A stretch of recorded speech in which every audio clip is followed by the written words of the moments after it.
ವಸು ಎಲ್ಲರಿಗೂ ನಮಸ್ಕಾರ, welcome back to Sagar stories. ಮಗ್ಗ ನೆನ್ನೆ ಬೆಂಗಳೂರು ಬುಲ್ಸ್ ಟೈ ಮಾಡ್ಕೊತಾ ಇದ್ದಂಗೆ ಬ್ಯಾಕ್ ಟು ಬ್ಯಾಕ್ ಟೈಗಳು ಆಗ್ತಾ ಇದ್ದಂಗೆ ನಮ್ಮ ಬೆಂಗಳೂರು ಬುಲ್ಸ್ ಏನಾದ್ರು ಟಾಪಿಗೆ ಹೋಗಿದ್ದಾರೆ. ಪಾಯಿಂಟ್ಸ್ ಟೇಬಲ್ ನೋಡ್ತಾ ಅಂದ್ರೆ ಹೆಂಗೆ ಕಾಣಿಸ್ಬೋದಮ್ಮ, ನಮ್ಮ ಬೆಂಗಳೂರು ಬುಲ್ಸ್ ಕ್ವಾಲಿಫೈ ಆಗುವಂಥ ಸಿನಾರಿಯೋ ಏನು ಎದ್ದೆದ್ದು ಕಾಣಿಸ್ತಾ ಇದೆಯಾ ಅಥವಾ ಕೆಳಗಡೆ ಬರುವಂಥ ಸಾಧ್ಯತೆ ಕಾಣಿಸ್ತಾ ಇದೆಯಾ ಅನ್ನೋದೆಲ್ಲ ಡೀಟೇಲ್ ಆಗಿ ನೋಡ್ಬಿಡೋಣ. ಅದಕ್ಕಿಂತ ಮುಂಚೆ ಬೇಗ ಚಾನಲ್ಗೆ ಸಬ್ಸ್ಕ್ರೈಬ್ ಹಾಕೊಂಡಿಲ್ಲ ಬೆಂಗಳೂರು ಬುಲ್ಸ್ ಫ್ಯಾನ್ಸ್ಗಳಂದ್ರೆ ಬೇಗ ಸಬ್ಸ್ಕ್ರೈಬ್ ಹಾಕೊಂಡು ಗಂಟೆ ಹೊಡೆಯೋದನ್ನ ಮಾತ್ರ ಮರಿಬೇಡಿ. ಓಕೆ, ಪಾಯಿಂಟ್ಸ್ ಟೇಬಲ್ ಈಗ ಡಿಸ್ಪ್ಲೇ ಮಾಡ್ತಾ ಇದ್ದೀನಿ, ನೋಡ್ತಿರ್ಬೋದು. ಮಗ 7ನೇ ಪೊಸಿಷನ್ಗೆ ಬಂದು ಕೂತ್ಕೊಂಡಿದ್ದೀವಿ. 9ನೇ ಪೊಸಿಷನ್ 7ನೇ ಪೊಸಿಷನ್ 3 ಪಾಯಿಂಟ್ ಸಿಕ್ಕಿದ್ರಿಂದ ಇಲ್ಲಿ ನಾವು 2 ಮ್ಯಾಚ್ನ ಬ್ಯಾಕ್ ಟು ಬ್ಯಾಕ್ ಆಗಿ ಟೈ ಮಾಡ್ಕೊಂಡಿರಬಹುದು. ಬಟ್ ಆದ್ರೂ ಒಂದು ಮ್ಯಾಚ್ನ ಸೋತಿದ್ ಲೆಕ್ಕನೇ ಬರುತ್ತೆ. 2 ಮ್ಯಾಚ್ನ ತಗೊಂಡು ನೋಡ್ತು ಅಂತ ಅಂದ್ರೆ ಸ್ವಲ್ಪ ಅಲ್ಲಿ ಇಲ್ಲಿ ನಮ್ಮ ಕಡೆಯಿಂದನೂ ಆಗಿದೆ, ಅಪೋನೆಂಟ್ ಕಡೆಯಿಂದನೂ ಆಗಿದೆ. ಅದಕ್ಕೋಸ್ಕರನೇ ಟೈ ಆಗಿರೋದು. ಒಂಥರ ಗೆಲ್ಲೋ ಥರ ಮ್ಯಾಚ್ಗಳಂತಲೇ ಹೇಳ್ಬೇಕು ಎರಡೂ ಕೂಡ. 2 ಮ್ಯಾಚ್ನ ಗೆದ್ದಿತ್ತು ಅಂದರೆ ಎಕ್ಸ್ಟ್ರಾ 4 ಪಾಯಿಂಟ್ಗಳು ನಮಗೆ ಸಿಕ್ಕಿರೋದು. ಏನು ಗುರು ನಿನ್ಗೆ ಅತಿ ಆಸೆ ಗತಿಗೇಡಾಗೋಗ್ಬಿಟ್ಟದು, ಸುಮ್ಮನೆ ಗುರು. ಅಲ್ಲಿ ಟೈ ಆಗಿಲ್ಲ ಅಂದರೆ ಬದನೇಕಾಯಿ ಅಷ್ಟು ಬರ್ತಾ ಇರಲಿಲ್ಲ ನಮಗೆ. ಅಲ್ಲಿ ಇನ್ನೂ ಕೆಳಗಡೆ 9ನೇ ಪೊಸಿಷನ್ಲೇ ಕೂತ್ಕೋಬೇಕಾಗಿತ್ತು ಅಂತ ಹೇಳ್ತೀರಾ. ಓಕೆ, ಇವಾಗ ಟೈ ಆಗಿರೋದಂತೂ ಚೇಂಜ್ ಮಾಡೋದಕ್ಕಾಗೋದಿಲ್ಲ. ಅದೇ ಇವಾಗ 2 ಮ್ಯಾಚ್ನ ತೊಗೊಂಡು ನೋಡ್ತು ಅಂತಂದರೆ ನಮಗೆ 6 ಪಾಯಿಂಟ್ ಬಂದಿದೆ ಟೋಟಲ್ ಆಗಿ 3-3. ಅದೇ 1 ಮ್ಯಾಚ್ನ ಗೆದ್ದು ಇನ್ನೊಂದು ಮ್ಯಾಚ್ನ ಕಡಿಮೆ ಪಾಯಿಂಟ್ ಡಿಫ್ರೆನ್ಸ್ನ ಸೋತಿರೋ ಲೆಕ್ಕನೇ ಬಂದಿದೆ ನಮಗೆ 5+1 ಅಂತ ಅಂದರೆ. ಸೊ ಇನ್ನು ಇರೋವಂಥದ್ದು ನಮ್ಮ ಬೆಂಗಳೂರು ಬುಲ್ಸ್ಗೆ 5 ಮ್ಯಾಚ್ ಆಲ್ರೆಡಿ 17 ಮ್ಯಾಚ್ ಕಂಪ್ಲೀಟ್ ಮಾಡಿದ್ವಿ.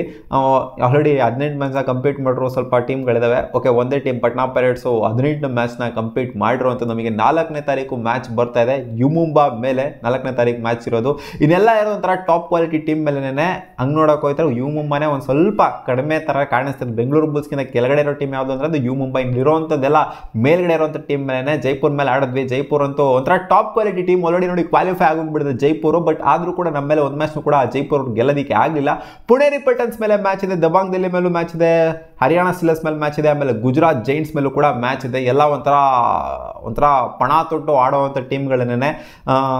ಸೊ ಇವಾಗ ನಮ್ಮ ಬೆಂಗಳೂರು ಬುಲ್ಸ್ ಪಾಯಿಂಟ್ಸ್ ನೋಡಿದ್ರೆ 43 ಪಾಯಿಂಟಲ್ಲಿದೆ. ಇನ್ನೂ ಕಂಟೆನ್ಷನಲ್ಲಿರೋರು, ಇನ್ನೂ ಕ್ವಾಲಿಫೈ ಆಗೋದಕ್ಕೆ ಇನ್ನೂ ಸ್ಟ್ರಗಲ್ ಮಾಡ್ತಾ ಇರೋವಂಥ ಟೀಮ್ಗಳು ಯಾವುದು ಅಂತಂದರೆ ಬಾಟಮಲ್ಲಿರುವಂಥವ್ರು ಯುಮುಂಬಾ, ಬೆಂಗಾಲ್ ವಾರಿಯರ್ಸ್. ನನ್ನ ಪ್ರಕಾರ UP ಯೋಧಾಸ್ ಒಂಥರ ಗಾನ್ ಕೇಸ್ ಥರನೇ ಕಾಣಿದೆ. Telugu titans already gone case 17 ಮ್ಯಾಚಲ್ಲಿ 2 ಮ್ಯಾಚ್. ಇವರು ಸೀನಲ್ಲೇ ಇಲ್ಲ. ನನ್ನ ಪ್ರಕಾರ ಸೀಸನ್ ಸ್ಟಾರ್ಟ್ ಆದಾಗಲೇ ಒಂಥರ ಸೀನಲ್ಲಿ ಕಾಣಿಸ್ತಾ ಇರಲಿಲ್ಲ. ಇವರು ಒಂಥರ ಗೋತಾ ಹೊಡ್ಕೊಂಡು ಹೋಗ್ತಾನೇ ಇದ್ದಾರೆ. ಯಾರೇ ಬಂದರೂ ಏನೇ ಮಾಡಿದ್ರು ಏನೂ ಮಾಡೋಕ್ಕಾಗ್ತಿಲ್ಲ. ಇಲ್ಲಿ UP ಯೋಧಾಸ್ಗೂ ಕೂಡ ಏನೂ ಆಗ್ತಾ ಇಲ್ಲ. 3 ಮ್ಯಾಚ್ನ ಗೆದ್ದಿருந்து ಇವರು ಕೂಡ ಗಾನ್ ಕೇಸ್. ನನ್ನ ಪ್ರಕಾರ ಇವರಿಬ್ಬರು ಗಾನ್ ಕೇಸ್ ಆಗಿದ್ದಾರೆ. ಬೆಂಗಾಲ್ ವಾರಿಯರ್ಸ್ಗೆ 100% ಚಾನ್ಸ್ ಇದೆ ಇನ್ನು ಕ್ವಾಲಿಫೈ ಆಗೋದಕ್ಕೆ. 16 ಮ್ಯಾಚ್ ಆಡಿದರೆ 39 ಪಾಯಿಂಟು. ನೆಕ್ಸ್ಟ್ ಮ್ಯಾಚ್ ಅವ್ರು ಗೆಲ್ತು ಅಂದರೆ ನಮ್ಮನ್ನು ಕೂಡ ಇವರು ದಾಟಿಸ್ತಾರೆ.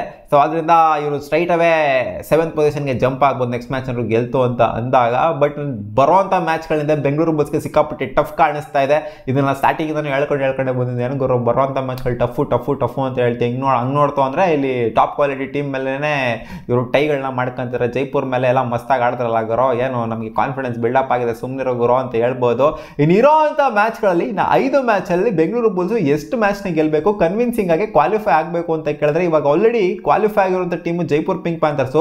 ಪುಣೇರಿ ಪೈಟನ್ಸ್ ಕೂಡ 100% ಕ್ವಾಲಿಫೈ ಆಗ್ತಾರೆ. 12 ಮ್ಯಾಚ್ನ ಗೆದ್ದಿದ್ದಾರೆ, 68 ಪಾಯಿಂಟ್ ಅಷ್ಟೇ. 70 ಪಾಯಿಂಟ್ನ ದಾಟಿದ್ರು ಅಂತಂದರೆ 100% ಕ್ವಾಲಿಫೈ ಆಗ್ತಾರೆ. ಇವಾಗ ಅವ್ರು ಆಲ್ರೆಡಿ ಕ್ವಾಲಿಫೈ ಆಗಿದ್ದಾರೆ ಅಂತ ನಾನು ಅನ್ಕೊಳ್ಳೋದು. ದಬಾಂಗ್ ದಿಲ್ಲಿ ಕೂಡ ನನ್ನ ಪ್ರಕಾರ 100% ಕ್ವಾಲಿಫೈ ಆಗ್ತಾರೆ. ಆಮೇಲೆ ಪಟ್ನಾ ಪೈರೇಟ್ಸಿಂದ ಕೆಲವೇ ಟೀಮ್ಗಳಲ್ಲಿದ್ದಾವೆ, ಅವೆಲ್ಲ ಇನ್ನೂ ಒಂದು ಸ್ವಲ್ಪ ಗೆಲ್ಲಬೇಕಾಗಿದೆ ಮ್ಯಾಚ್ಗಳನ್ನ. ಟಾಪ್ 3 ಇದ್ದಾವೆ, ಅವೆಲ್ಲ ಆಲ್ಮೋಸ್ಟ್ ದಬಾಂಗ್ ದಿಲ್ಲಿ ಕೂಡ ಇನ್ನೂ ಗೆಲ್ಲಬೇಕಾಗಿದೆ. ಬಟ್ ಆದರೂ ನನಗೇನೋ ಕಾನ್ಫಿಡೆನ್ಸ್ ಇದೆ, ನನಗೆ ಪಕ್ಕ ದಬಾಂಗ್ ದಿಲ್ಲಿ ಕ್ವಾಲಿಫೈ ಆಗ್ತಾರೆ ಅಂತ. ಇಲ್ಲಿ ಪಟ್ನಾದಿಂದ ಕೆಳಗಡೆ ಪಟ್ನಾ, ಹರಿಯಾಣ, ಗುಜರಾತ್ ಮತ್ತು ಬೆಂಗಳೂರು, ತಮಿಳ್ ತಲೆವಾಸ್, ಯುಮುಂಬಾ, ಬೆಂಗಾಲ್ ವಾರಿಯರ್ಸ್ ಟೋಟಲ್ ಆಗಿ ಒಂಥರ 7-8 ಟೀಮ್ಗಳು ಒಂಥರ ಸೆಣಸಾಟ ನಡೆಸ್ತಾ ಇದ್ದಾವೆ. ಇಲ್ಲಾಗೋರು ಕ್ವಾಲಿಫೈ ಆಗಬೇಕು, ಮುಂದಕ್ಕೆ ಹೋಗಲೇಬೇಕು ಅಂತ. ಇಲ್ಲಿ ಬೆಂಗಳೂರು ಬುಲ್ಸು 43 ಪಾಯಿಂಟ್ ಇಟ್ಕೊಂಡಿರೋದ್ರಿಂದ ನಮ್ಮ ಬರೋಂಥ 5 ಮ್ಯಾಚಲ್ಲಿ ಇವರು 4 ಮ್ಯಾಚ್ನ ಗೆಲ್ತು ಅಂದರೆ ಕನ್ವಿನ್ಸಿಂಗ್ಲಿ ಕ್ವಾಲಿಫೈ 100% ಆಗ್ತಾರೆ. 10 ಮ್ಯಾಚ್ನ ಗೆದ್ದಂಗೆ ಆಗುತ್ತೆ. ಜೊತೆಗೆ 2 ಟೈ ಕೂಡ ಆಗಿರೋದ್ರಿಂದ 100% ಕ್ವಾಲಿಫೈ ಆಗ್ತಾರೆ ಅಂತ ನಾನು ಅನ್ಕೊಂಡಿದ್ದೀನಿ. ಇನ್ ಕೇಸ್ 4 ಮ್ಯಾಚ್ನ ಗೆಲ್ತು ಅಂದರೆ ಅದೇ ಏನಾದರೂ ಗೋತಾ ಹೊಡಿತು ಅಂತ ಇಟ್ಕೊಳ್ಳಿ. ಇನ್ನು ಮುಂದೆ ಬರೋವಂಥ 5 ಮ್ಯಾಚಲ್ಲಿ 2 ಮ್ಯಾಚ್ ಗೆಲ್ಲೋದು, 3 ಮ್ಯಾಚ್ ಗೆಲ್ಲೋದು, ಈ ಥರ ಏನೋ ಸಿನಾರಿಯೋ ಮಾಡ್ಕೊಂಡ್ರು. ಅದೇನಾದ್ರು 2 ಮ್ಯಾಚ್ ಗೆಲ್ಲೋ ಥರ ಆಯಿತು ಅಂದರೆ ಅವಾಗ ಕಾಲೆತ್ಗಳಂತ ಎಲ್ಲ ಲಕ್ಷಣಗಳು ಕಾಣಿಸ್ತಾ ಇತ್ತು. ನನ್ನ ಪ್ರಕಾರ 3 and above ಗೆಲ್ಲೇಬೇಕು ಬೆಂಗಳೂರು ಬುಲ್ಸ್ ಕ್ವಾಲಿಫೈ ಆಗಬೇಕು ಅಂತ ಅಂದರೆ. ಅದೇ 2 ಮ್ಯಾಚ್ ಗೆಲ್ತಾರೆ, 1 ಮ್ಯಾಚ್ ಗೆಲ್ತಾರೆ, ಕಾಲೆತ್ಕಂತಾರೆ ಅಂತಂದರೆ ಗಾನ್ ಕೇಸ್ ಆಗೋಗ್ಬಿಡ್ತಾರೆ, ಕೆಳಗಡೆ ಬಂದ್ಬಿಡ್ತಾರೆ ಅಷ್ಟೇ. ಸೊ ಕಾದೋಣ, ಹೋಪ್ ಫಾರ್ ದ ಬೆಸ್ಟು. ನಮಗೆ ಮೈನ್ ಇರೋದು ಇವಾಗ ಅಟ್ಲೀಸ್ಟ್ 1 ಮ್ಯಾಚ್ನ ಸೋತಿ 4 ಮ್ಯಾಚ್ನ ಗೆಲ್ಲಿ. ಏನು ಎಲ್ಲ ಮ್ಯಾಚ್ನೂ ಗೆಲ್ಲಬೇಕು ಅಂತಲೂ ಎಕ್ಸ್ಪೆಕ್ಟ್ ಮಾಡಲ್ಲ ನಾವು. 4 ಮ್ಯಾಚ್ನ ಗೆಲ್ಲಿ ಆಗಿಲ್ಲ ಅಂತ ಅಂದರೆ ಫುಲ್ಲು ಬುಡ್ದವ್ರಿಗೂ 6ನೇ ಸ್ಥಾನದಲ್ಲಿ ಕ್ವಾಲಿಫೈ ಆಗಬೇಕು ಅಂದರೆ ಅಟ್ಲೀಸ್ಟ್ ಒಂದು 3 ಮ್ಯಾಚ್ ಆದ್ರೂ ಗೆಲ್ಲೇಬೇಕು. ವಿತ್ ಪಾಸಿಟಿವ್ ಆಗಿ ಇಟ್ಕೊಬೇಕು, ಚೆನ್ನಾಗಿ ಇಟ್ಕೊಬೇಕು ಪಾಯಿಂಟ್ ಡಿಫ್ರೆನ್ಸ್ನ. ಅವಾಗ ಮಾತ್ರ ಕ್ವಾಲಿಫೈ ಆಗೋಕ್ಕೆ ಸಾಧ್ಯ. ಎಲ್ಲ ಎಲ್ಲರೂ 4 ಮ್ಯಾಚ್ನ ಗೆಲ್ಲಬೇಕು ಅಂತ ಬೇಡ್ಕೊಳ್ಳಿ, 5 ಮ್ಯಾಚ್ನ ಬೇಡ್ಕೊಳ್ಳಿ, ಬಟ್ 4 ಮ್ಯಾಚ್ನ ಗೆಲ್ಲೇಬೇಕು ಅನ್ಕೊಳ್ಳಿ. ಅದು ಆಗಿಲ್ಲ ಅಂದ್ರೆ 3 ಮ್ಯಾಚ್ನ ಗೆಲ್ಲೇಬೇಕು ಅಂತ ಅನ್ಕೊಳ್ಳಿ.